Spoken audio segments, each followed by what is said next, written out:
and yet by some miracle remains blissfully peaceful. Imagine a land that is officially Muslim but tolerates alcohol and prostitution flourishes. Imagine a city that has emerged almost overnight out of the desert like some mirage built by the sweat of indentured workers. Imagine a place like no other.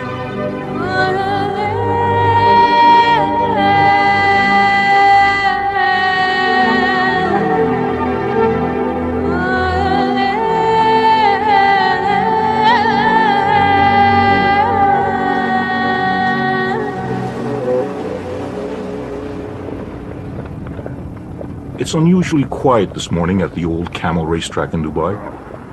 All the real excitement is happening just down the road.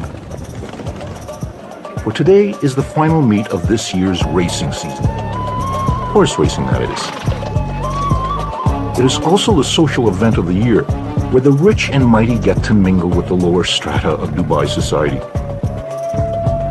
They've all come here to witness the richest horse race in the world.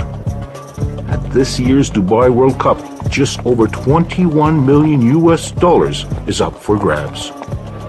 However, there will be no wagering by the public at this event, for Dubai is a Muslim state, and gambling is forbidden. Nope, all that money will go to the owners of the winning thoroughbreds.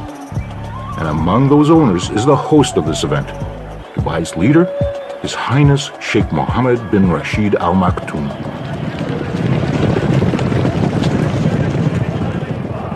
Sheikh Mohammed is arguably the biggest gambler here today. He's betting that his vision of Dubai as the center for a 21st century Arabian Renaissance will prove to be a winner.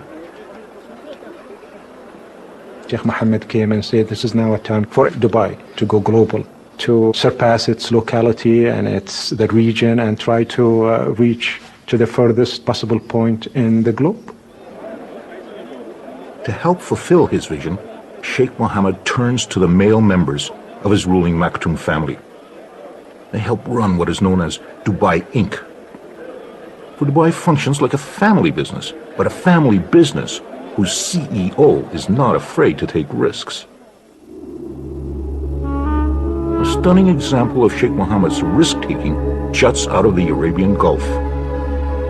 There was an idea to put a hotel on land. And His Highness said, no, he said, we want something dramatic, something inspiring coming right out of the sea. So we would build our own island and we would build a hotel on the Burj Al Arab island. Burj Al Arab, Arabic for the Arabian Tower, is linked to the mainland by a closely guarded causeway, one way to keep gawking tourists from this many-splendored edifice described by the media as the only 7-star hotel in the world. The market called it 7-star. There may not be a 7-star hotel, but I would certainly claim that it is the most luxurious hotel in the world. Burj Al Arab, with its gold leaf, marble, satin, and crystal, oozes over-the-top opulence. Almost the height of the Empire State Building, it is also an engineering wonder, with a Teflon-coated veneer shaped like a sail. At this hotel, there are no rooms to rent, only double-floor suites, a mere 202 of them, with rates starting in the low thousands.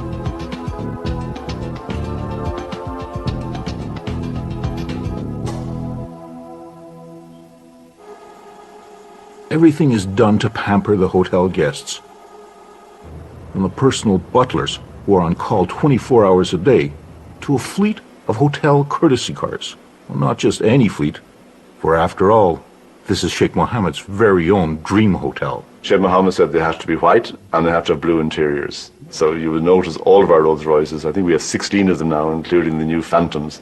They're all white and they all have blue interiors, and that will be very much continue to be the hallmark of the Burj Al Arab long into the future.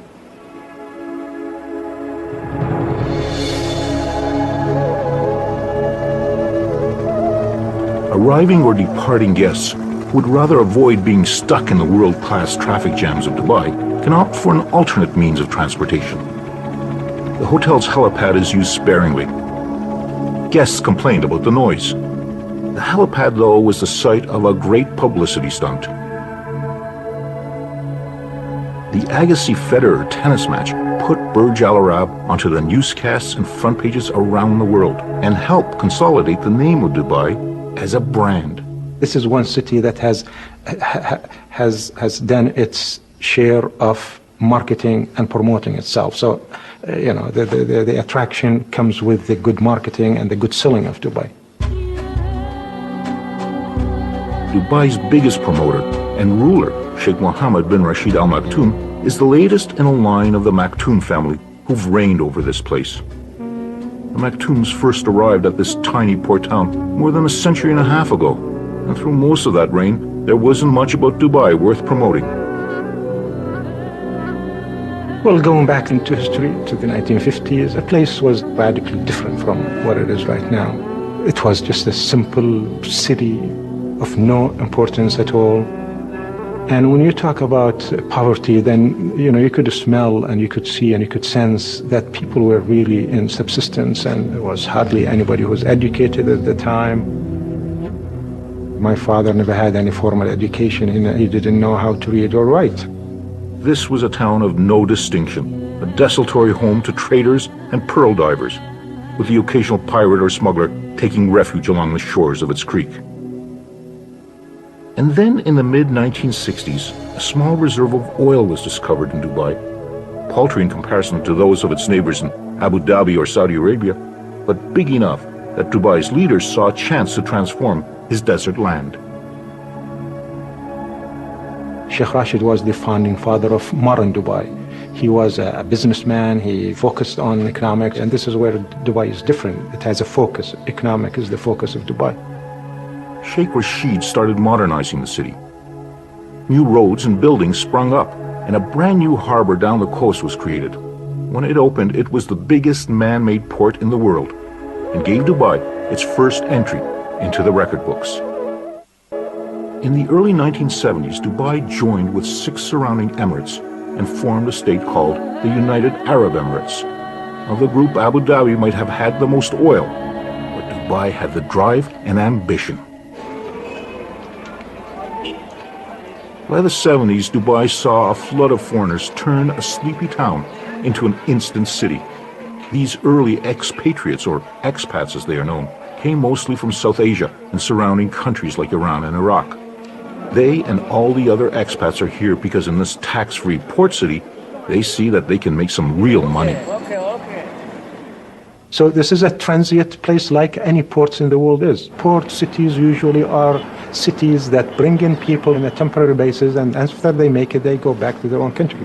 So we expect many of these Asian, European, American, Arabs, whatever nationalities they come from, they come in here. Some decide to stay longer and some, cut their visits, but on the whole, they are not meant to be here indefinitely.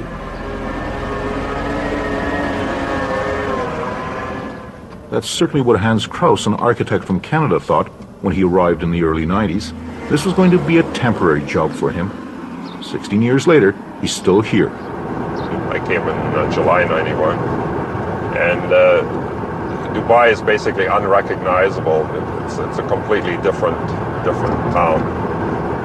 When I come from my place, as you approach Sheikh Zayed Road, you can see the entire horizon like a brown haze, which is the pollution. Hans Krauss is working on a structure that will soar above that pollution and will become the latest addition to Dubai's growing list of superlatives. When finished, the Burj Dubai, a hotel, office, and residential complex, will lay claim to the title of the tallest building in the world. The pace of construction is amazing. Close to 6,000 men work round-the-clock shifts at the tower, which rises 2 floors in a week. By the summer of 2007, it had already surpassed Toronto's CN Tower as the world's tallest freestanding structure. Hans Krauss's job as executive architect is to make sure that all the interior finishes are completed as specified. I guess we just got to make damn sure that the fire rating gets maintained here. While the bulk of the building is constructed of reinforced concrete, the top part will be steel, allowing for the possibility of adding additional stories if needed or wanted. The building, I can tell you that it will be more than 700 meters and it will be more than 160 stories. And it was designed by Skidmore, Owings & Merrill with the possibility of changing the height. This $20 billion project is a development by a publicly traded Dubai company called Emaar, with one very large minority shareholder, the government of Dubai. And that government is, of course, Sheikh Mohammed and the Maktoum family.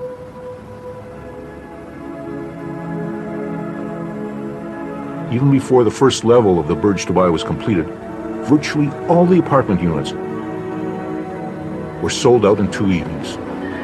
Investors wanted to buy 3, which Emaar did not permit. Investors were limited to maximum 2 floors. And I believe like a 2-bedroom apartment, I'm not sure what the going rate is. I'm sure it's got to be $1.5 million somewhere in there. Emaar, not satisfied with just having the tallest building in the world, has gone after another record, the world's biggest mall.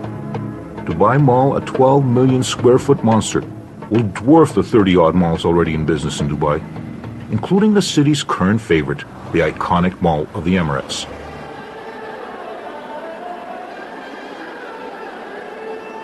When the shop till you drop crowd tires of trolling through the 450 shops and restaurants, they can check out the temporary kiosks, selling perhaps the most popular item in all Dubai: real estate. The real estate market is red hot. Properties are grabbed up on the basis of nothing more than some models and brochures. Owners flip newly purchased apartments 3 or 4 times before a single grain of sand has been moved. Some are concerned that this property bubble might burst overnight, but that hasn't stopped the buying frenzy. How did you make the money? I bought it at 715. Oh, very good. And now they will increase next month. Well, I will not buy. I bought 3 already. It's enough. I know. No, I mean, next month they will increase 5%. Yeah, I know. In 2 days. Dubai is known as one of the fastest growing cities in the world.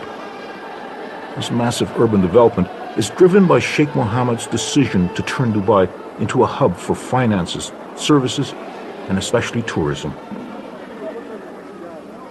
And here at the Mall of the Emirates, one of the biggest tourist attractions is its indoor ski hill, kept at a steady -2 degrees Celsius, even as temperatures outdoors might soar into the 50s. There are plans to open another ski hill, which will not only be the world's largest, but its slope will revolve. Another first for Dubai. Dubai is caught up in a building frenzy. Something like 1/5 of the world's construction cranes are here on this piece of land that's smaller than Canada's Prince Edward Island. While the construction cranes of the giant building developer Emaar jostle for space in the skies over Dubai, there's another development company jostling for other bragging rights in this land that craves superlatives. A company known as Nikhil is behind the extraordinary man-made island developments visible from space as they emerge out of the Arabian Gulf. It is a construction conglomerate that is ultimately owned by Sheikh Mohammed and the Maktoum family. Yeah, that's exactly. So we can actually Among the senior management at Nikhil is a Canadian. Robert Lee was recruited from Vancouver, where he worked on some of that city's largest property developments.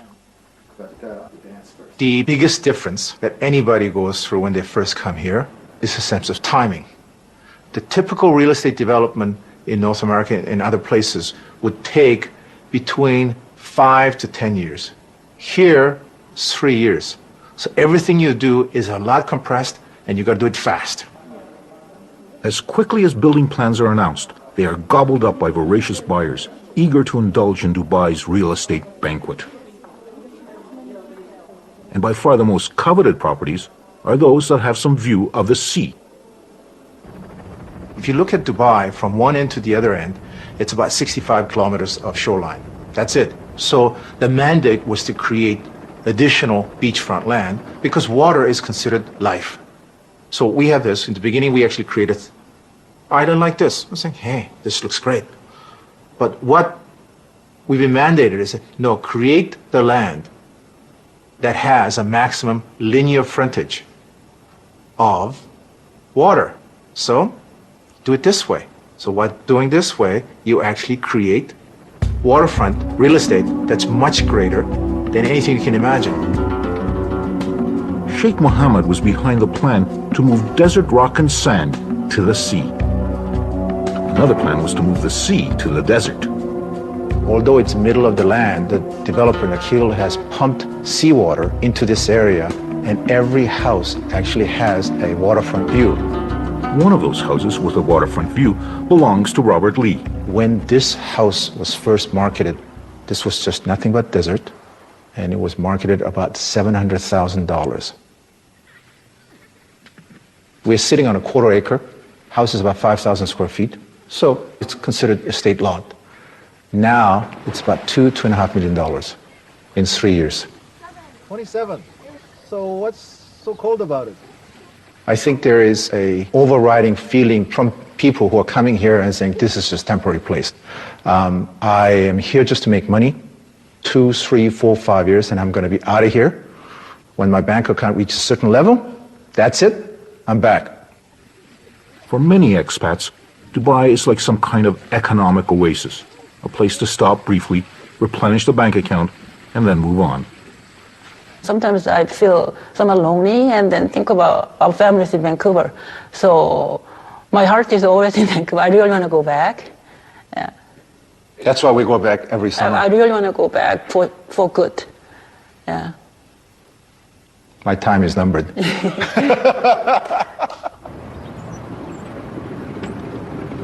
A near constant replenishment of expats is vital for Dubai to survive. The locals, the Emirati, are less than 20% of the total population. Someone has to do the work. For the most part, Emirati can lead a very privileged life. They benefit from an elaborate welfare system. If they want to, they can have free education right through postgraduate school, subsidized housing, incentives to marry a fellow national, and the opportunity to get government jobs. The uniform for males of this leisure class is the traditional robe known as a kandura. Expats call it a dishdash. Today, some 30 Emirati have set aside their kanduras and put on the uniform of a cadet pilot at Emirates Airline. Most of Emirates pilots are non-Emirati, so this is a very special graduation, attended by the Vice Chairman, Maurice Flanagan, and the Chairman, Sheikh Ahmed. He's also the uncle to Sheikh Mohammed. They were both there at the very beginning of what has become today the fastest growing airline in the world. It was in 1985 when Sheikh Mohammed decided Dubai needed an airline. He gave $10 million to start the airline and said, don't come back for any more. And don't expect any of that protection against competition, because that's not what we do in Dubai. The open skies policy will stay. He was so wise. But his best gift to the airline was to appoint Sheikh Ahmed, who was only 25 at the time, as chairman. You know, I have a boss actually who always tell me, if you wake up in the morning, things will be positive, then the whole day will be positive. So actually, we do get a lot of encouragement from him to go ahead. He always said people sometimes can make mistakes. We always calculate risk. They've helped turn Emirates Airline into a major player in the aviation world. It has on order more new Airbuses and long-haul Boeing planes than any other airline. It's a Maktoum family business, which makes it rather special. It's got to be good, look good, and make money. Dubai has become virtually overnight a mecca for tourists, even though it is situated at the edge of a variety of war zones.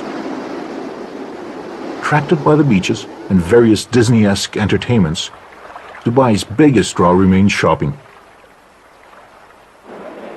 Even the airport terminal is turned into a shopping emporium where kitschy Middle East knickknacks compete with kilo bars of gold for the tourist dollar. And expectations are that by the year 2010, 15 million tourists will come to Dubai. Strategically located, it's also becoming a major link to the booming Asian and South Asian markets.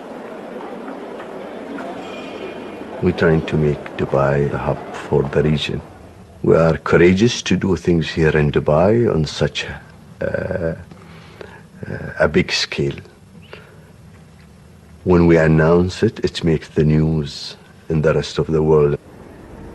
The latest news is that out in the desert, Dubai is building not only the world's largest airport, but also potentially the world's busiest.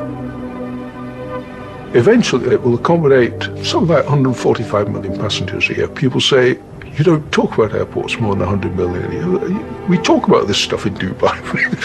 we know that it's made to work in Dubai. As the sand is moved to create another gargantuan project, destined for the record books, there is one record that Dubai can be less than proud of. Wherever another of Dubai's monumental projects pops up, they are there. They are the muscle that pours the concrete, moves the sand, ties the steel rods. They are the manual laborers who are behind the construction boom of Dubai. They come from India, Pakistan, Sri Lanka, Bangladesh, and China. There's almost 1 million of them, and they're here for one reason only. They're trying to earn more money. You can't get this much money in their home country. After their shift change, they are shuttled in buses back to their work camps, like this one at Sonapur, a word that means city of gold in Hindi. But this city of gold is somewhat tarnished. 150,000 men are jammed together to eat, wash, and sleep in overcrowded dorms. He wakes up at 4:30 in the morning, cooks his breakfast, and by 5:30 takes a shower and all, gets ready. By 5:30 they start for their work site, and the whole day he works out there. By 6 o'clock and starts back for home, and the time they reach home, maybe sometimes 8 o'clock. After getting back, they wash their clothes and again cooks for the dinner, and then they go to sleep. Recently, workers have begun to protest the wages, the safety standards, and the poor treatment they get from the companies they signed up with. In 2006, Human Rights Watch described the construction workers as deportable forced labor and condemned the Emirates for cheating workers. Demonstrations and strikes have shaken authorities, and they're beginning to crack down on those companies who don't follow the rules. There's even some talk that unions might be permitted, but only if Sheikh Mohammed approves. For now, it's business as usual for the workers toiling beside the Burj Al Arab. Sheikh Mohammed must have agreed to another beach development. The announcement to the surprised locals came in the form of a wall cutting them off from the existing public beach. We have this beautiful public beach. They decided to build a hotel. You know, here it's all about hotels. So they just blocked this beautiful beach and they put a wall. On weekends, Melanie Janelle comes down to skate along that beachfront. She has a passion for skating. In Montreal, she was a figure skater, almost making it to Canada's national team. And just as it is in Canada, skating outdoors here turns out to be definitely a seasonal pastime. During summer, it's so hot that if you want to do sport, you have to do it in the morning, 6 o'clock in the morning, because at 7 o'clock, it's already like 40 degrees, so you just forget about it. I've been here for 1.5 years. The first year was quite difficult to find a place where to live. I rented a villa not really far from the beach, and I have 4 roommates. We are 3 Canadian, 1 French guy, and 1 British girl, but all engineers. It just happened that, you know, we just get along, so we decided to live together. Melanie works as an engineer, debugging computer glitches connected to piloting helicopters. It often requires some hands-on testing. When I want to test my system or the new fix I did, I need to fly it. So that's the reason with a bit of practice, and I learn a bit by myself. I never flew in a real helicopter, never. Maybe one day.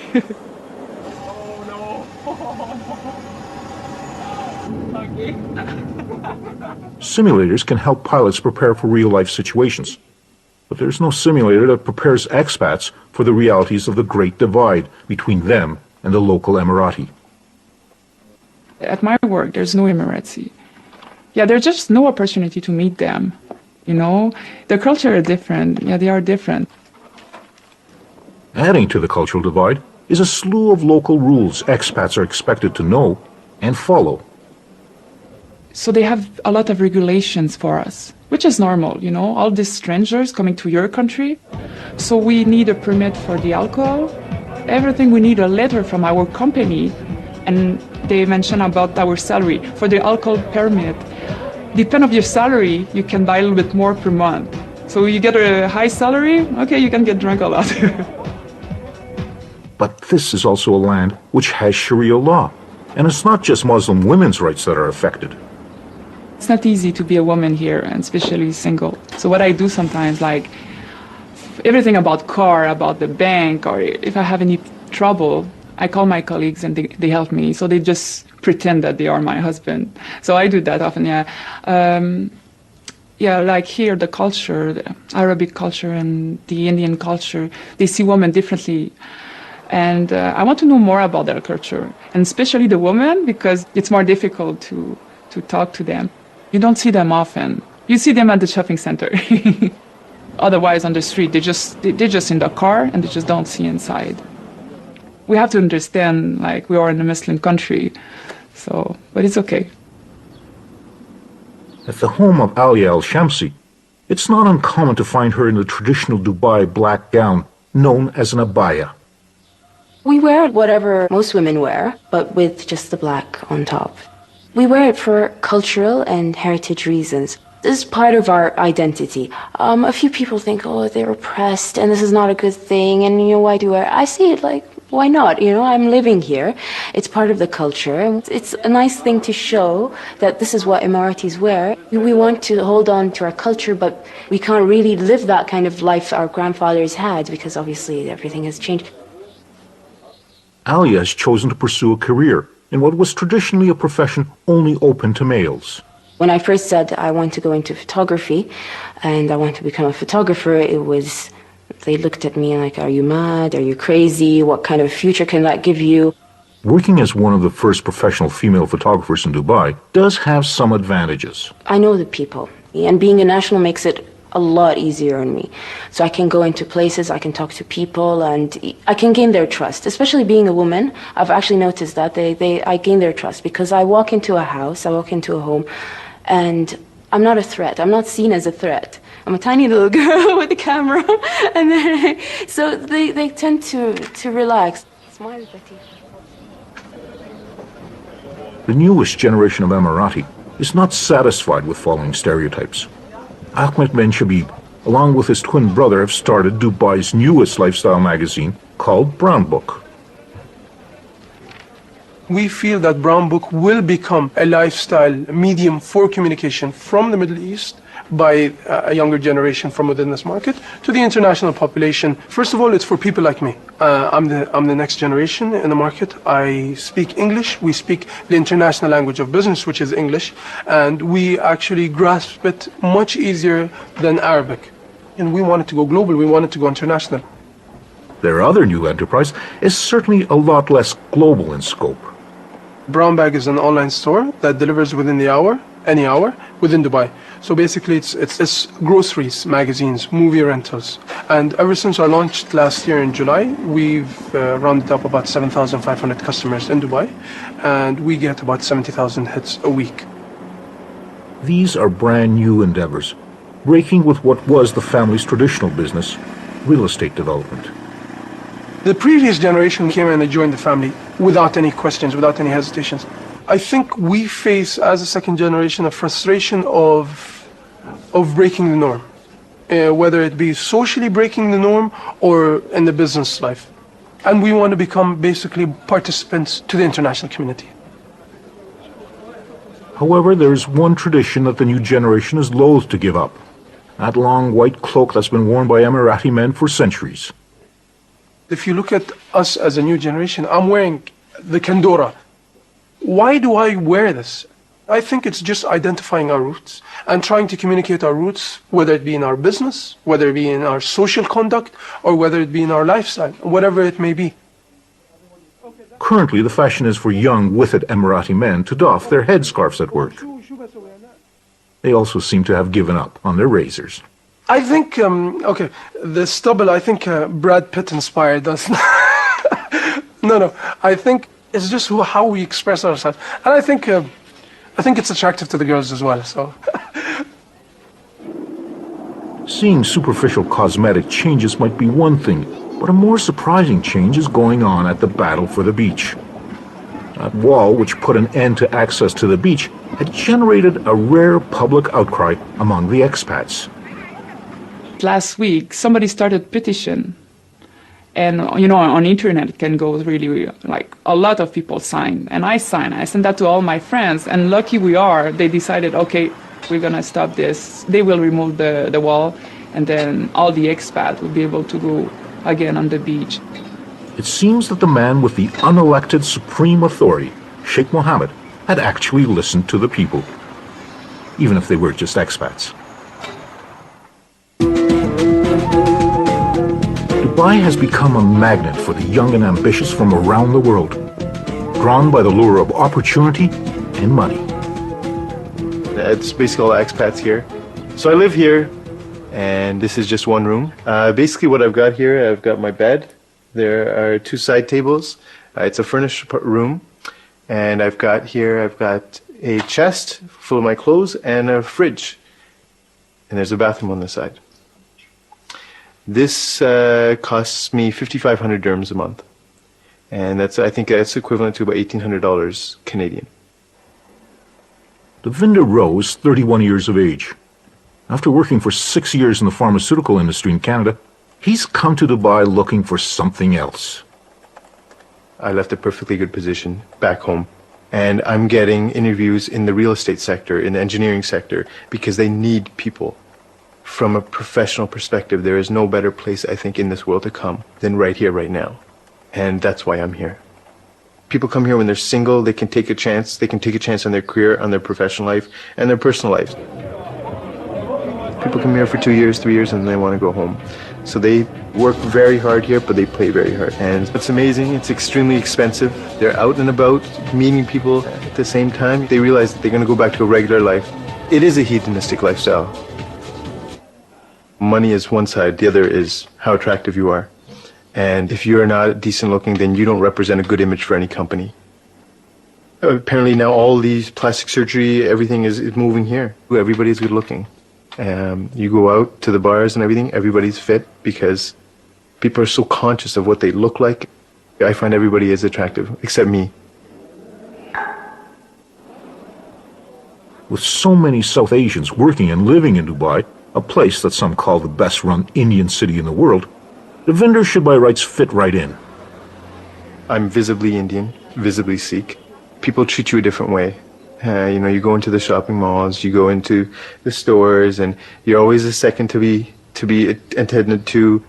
If there's a local in the area, then they're always the first to be, helped.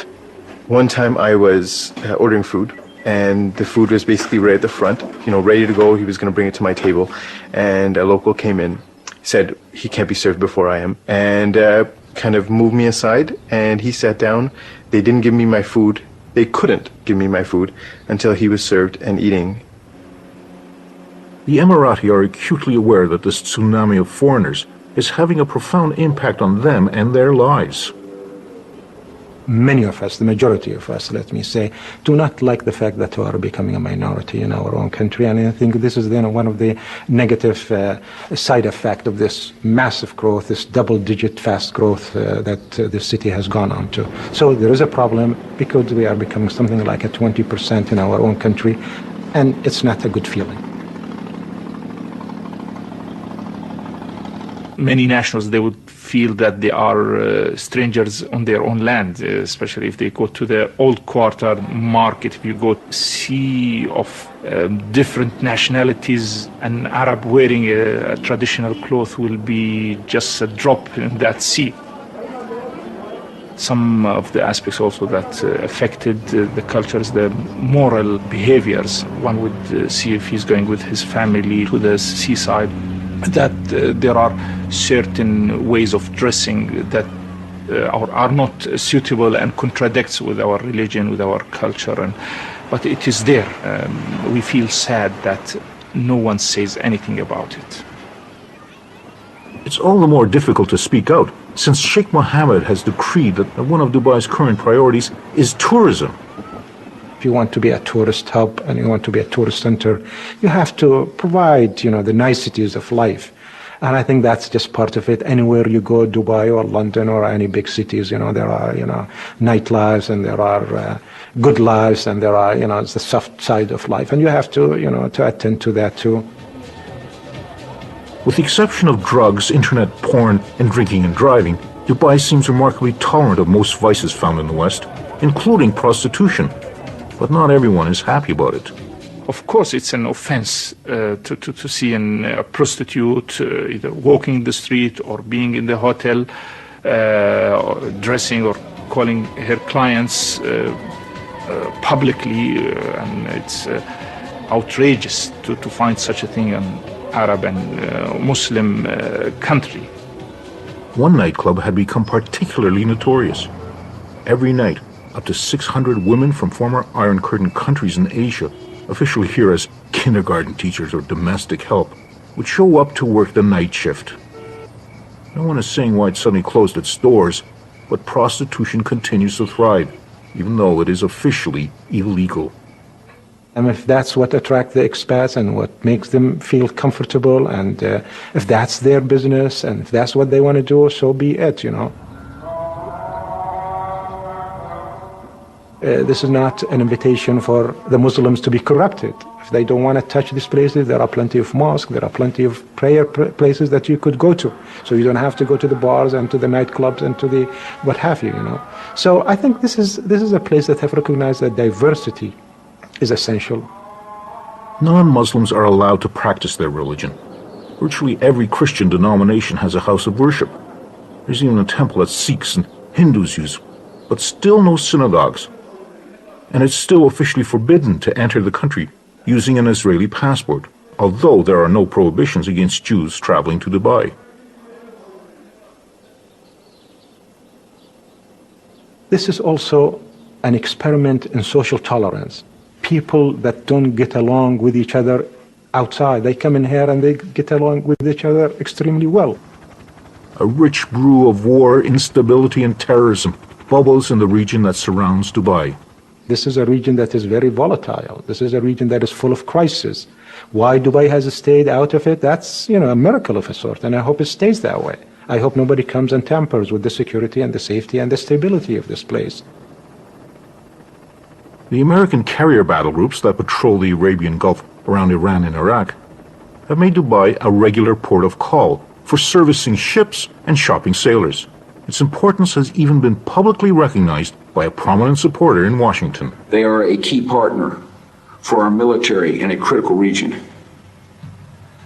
And outside of our own country, Dubai services more of our military ships than any country in the world. The American president and the American Navy might think of Dubai as a trustworthy ally, but the American Congress had a different idea, with shocking results for Dubai. World. Deal.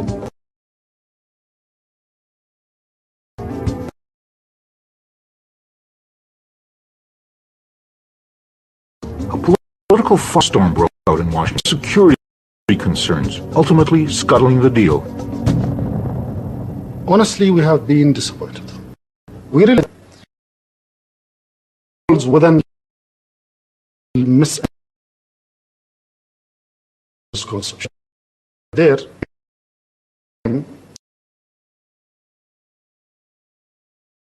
self. US.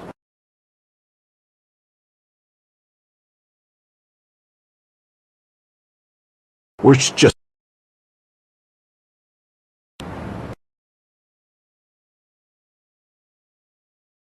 office here.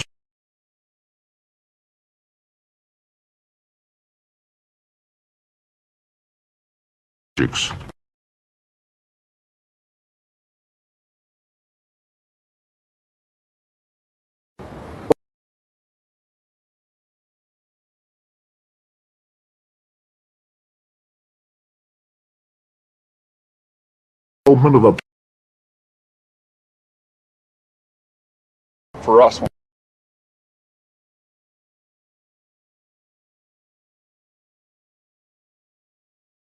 marina.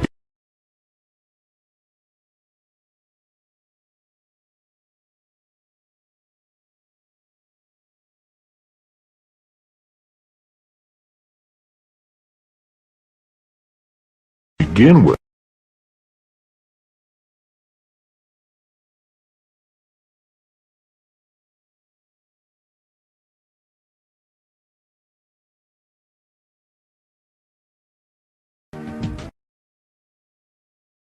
Whatever is a big risk. Was the ruler speeches to us, to a smaller group, he said, one upon a time, I, as a leader, keep Dubai the way it is, a traditional estate, or take a totally different direction and take the risk. And at that time, we started to think beyond the box. Thinking beyond the box has also meant moving beyond the borders of Dubai. The Jumeirah Group, another of Dubai Inc.'s corporations, is out there buying high-end hotel operations, including New York City's Essex House Hotel.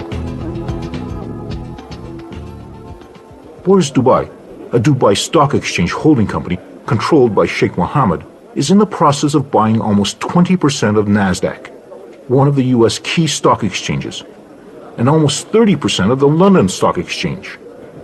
Dubai Inc. is also investing in another desert city, Las Vegas. It is trying to make a point for itself and for everybody else that we could build probably the first ever non-oil economy in this region that is primarily an oil-oriented region. And we could make a non-oil economy that is infinitely better than an oil-based economy. Dubai's impact on its immediate neighbors is already having an effect. As Burj Dubai continues to soar ever upwards, Saudi Arabia, Bahrain, Kuwait, and Qatar have each announced plans to erect even taller buildings. The latest report is that they will be joined by another company from, of all places, Dubai. Nikhil, another member of Dubai Inc., has plans to surpass the Burj Dubai. The race is on. Evening by the time the last and the richest of the races at the Dubai World Cup are run. Some of the thoroughbreds' owners are vying for prize money bigger than any in the racing world.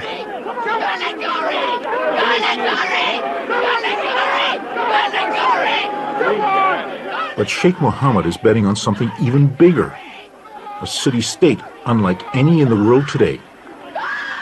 I think this is the kind of tolerant, modern, acceptable Islam that prevails in here. And this is Islam that goes along well with modernity, goes along well with globalization, that is not extremist or fundamentalist in any way, and I hope this is the kind of Islam that is spreads around. Whether this Dubai is really an economic and social miracle, or merely another desert mirage, depends on Sheikh Mohammed's acumen and continued good fortune. And unfortunately for Sheikh Mohammed, this year's winning purse of $6 million was not won by him.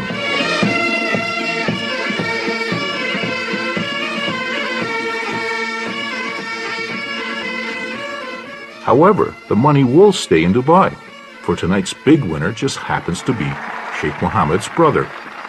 One way or another, Dubai Inc. looks like it's still on a winning streak.